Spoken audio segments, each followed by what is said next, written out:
কি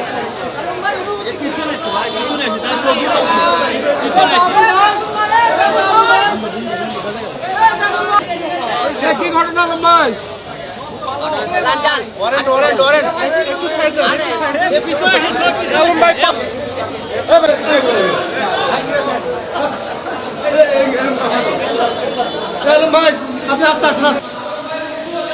গত পরশুদিন আমাদের সদর থানায় আমরা জনাব হিরো আলমের বিরুদ্ধে একটি ওয়ারেন্ট আমরা পাই, যেটি হচ্ছে আমাদের নারী শিশু ট্রাইব্যুনাল 1 বগুড়া থেকে একটি ওয়ারেন্ট আমাদের সদর থানায় আসে। আমরা এই ওয়ারেন্টে আমাদের কাছে সদর থানায় আসে।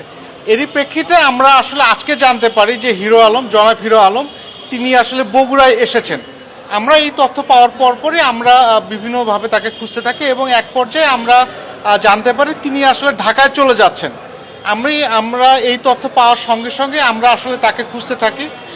পরবর্তীতে আমরা তাকে মোবাইল তথ্য প্রযুক্তির সাহায্যে তার অবস্থান শনাক্ত করি এবং আমরা সদর থানার যে টিম, আমি নিজে সহ সদর থানার টিম সহ আমরা তাকে ধাওয়া করে আমরা শাহজাহানপুর থানার সামনে থেকে, অর্থাৎ ঢাকা বগুড়া হাইওয়েতে ব্যারিকেড দিয়ে আমরা তার গাড়িটাকে আটক করি এবং তাকে গ্রেপ্তার করি।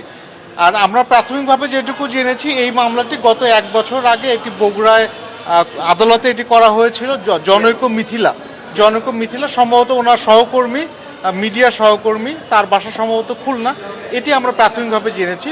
এই মামলাটি পিবিআই তদন্ত করে। পিবিআই তদন্তের প্রেক্ষিতে গত ইয়াতে আমাদের এখানে থানায় একটি ওয়ারেন্ট